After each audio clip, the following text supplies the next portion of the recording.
All right, let's dive into an event that is way more than just a story in a history book. We're talking about the Boston Tea Party, a masterclass in political protest that literally set the stage for a revolution. First things first, we gotta get one thing straight. The Boston Tea Party wasn't just some chaotic mob running wild. No, this was a carefully planned, highly symbolic act of defiance. It was a message, and it was designed to be heard all the way across the Atlantic Ocean. So picture this. It's a cold night, December 16th, 1773, down at the Boston Harbor. You've got 3 British ships just sitting there in the water, packed to the gills with tea. Tea that, well, is never going to be sold. That night, colonists snuck onto those ships and chucked 342 chests of tea right into the harbor. Now, this wasn't just a few boxes. We are talking about an immense amount of property, worth what would be millions of dollars today. The sheer scale of it was meant to be a shock. So, what on earth pushes people to do something like that? To destroy a literal fortune? That is the big question, right? And trust me, it had very little to do with the taste of tea. It was all about years of frustration bubbling over. To really get it, we have to talk about the law that was the final straw, the Tea Act. But even that, you'll see, was just the match that lit a very long fuse. You've probably heard this phrase before. This was the colonists' rallying cry. The whole issue boiled down to this. They were being taxed by a parliament in Britain thousands of miles away, where they didn't have a single person representing them. To them, that wasn't just unfair, it was a violation of their basic rights. Now here's the tricky thing about the Tea Act of 1773. It was a very clever, almost sneaky move by Britain. It actually made tea cheaper. But, and this is a huge but, it did that by giving a monopoly to the British East India Company, which would have totally crushed the local colonial merchants. So Britain's playbook was pretty clear. Step 1, bail out a massive British company that was failing. Step 2, take control of the tea trade and put colonial businesses out of commission. And step 3, the most important part, trick the colonists into accepting that Parliament had the right to tax them. So for a colonist, buying that cheaper tea felt like selling out their political freedom. So, who was pulling the strings here? This whole thing didn't just happen spontaneously. No, it was strategically planned by a pretty dedicated group of people. It was a total team effort, kind of like a heist movie crew. You had Samuel Adams, the brains of the operation, leading the Sons of Liberty.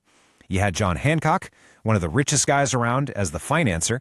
And then you had Paul Revere, who, before his famous ride, was basically the communications guy, making sure the plan got out without alerting the British. And what about that disguise? Dressing up like Mohawk Indians wasn't just to hide who they were. It was a massive symbolic statement. They were basically saying, we are not British. We are something new. We are American. As you can probably guess, the King and Parliament back in London did not take this well, at all. Their response was swift and brutal, designed to punish Boston into total submission. But oh boy, did it backfire. And this really shows you the escalation. The protest, it was about property. The punishment, it was about crippling an entire city's economy and taking away their fundamental rights to govern themselves. Britain's over-the-top reaction turned a local problem into a full-blown crisis for all the colonies. These punishments became known as the Intolerable Acts. I mean, look at them. The Boston Port Act shut down the harbor, killing the economy. The Massachusetts Government Act basically canceled their local government. Another act let British officials get away with crimes, and to top it all off, the Quartering Acts forced people to house the very soldiers who were there to oppress them. And this is where the story pivots. This is how Britain's heavy-handed punishment turned a protest into an actual, full-blown revolution. You see, Britain's whole strategy blew up in their face. They tried to isolate Massachusetts to make an example out of them. But what they really did was show every other colony exactly what their future could be under British rule.